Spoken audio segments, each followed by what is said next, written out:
So the questions for you is like, not how do you do, how did you do? Like, achieve all of these things at the age of 20?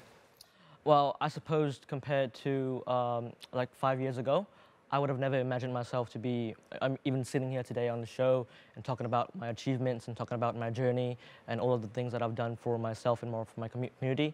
And we are very, very proud that today, not only as a top scorer in the IELTS exam, but also a lover of culture and Vietnamese culture.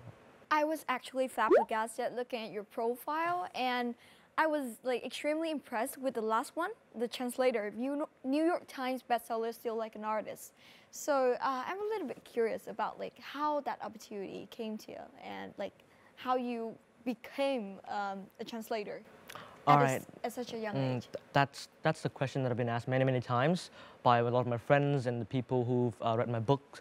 So basically, back in the days when I was in 11th grade, 12th grade, I've had this friend, a best friend of mine. He's a lover of cuisine and cooking, and he loves to cook, European cuisine.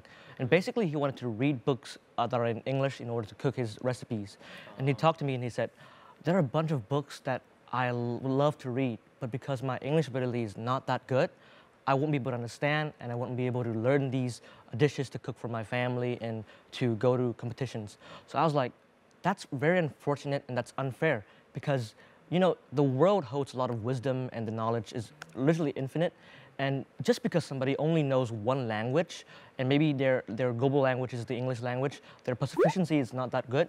And I believe that the bridge between those who have the desire to learn new knowledge and its vast wisdom is translation.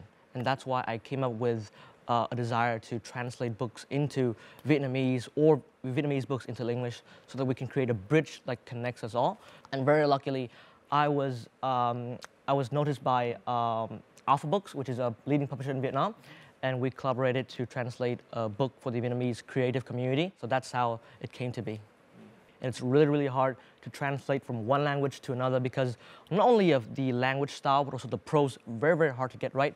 And the vocabulary, especially when you're doing the field which I did, which was translation for fairy tales, the vocabulary and terminology back in the days was hectic. You cannot understand what they meant, and you had to do research about what the words actually mean and then translate them to English so the English readers can actually understand the context and the meaning of the words based on our culture. That's also the thing that I'm really curious about, like translating a fairy tale. Like the title of the book was Fairy Tale Without Borders, right? Yeah. You want to spread like the beauty of Vietnamese cultures. But exactly. The one thing is that the language is so different.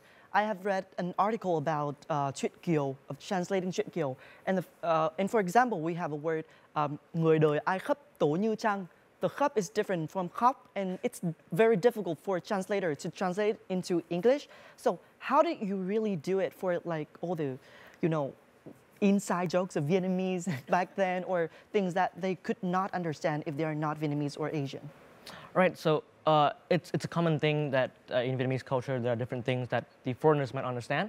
But the first principle of fairy tales that I've discovered after the project is that no matter where you are and no matter where you come from, your fairy tales from different countries have something in similar. For example, if you are Vietnamese and you read Vietnamese fairy tales and you read a fairy tale from Sweden, for example, there will be similarities between the two tales because it's something really special, and it's really surprising that we discovered because we didn't think that we would have very similar stories with the same plot and probably the same characters too, all across the world with those people who have never met each other and they've never told each other stories. It's really intriguing to really realize that if you read a story from another country, there will be a reference to your country's version of that story. Which was your favorite fairy tale in this book that you will recommend to us? My favorite fairy tale from this book would be Nói dối như quậy.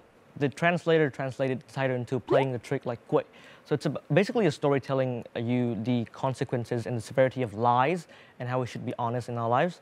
And it's really, really meaningful since every fairy tale has a lesson for us to learn.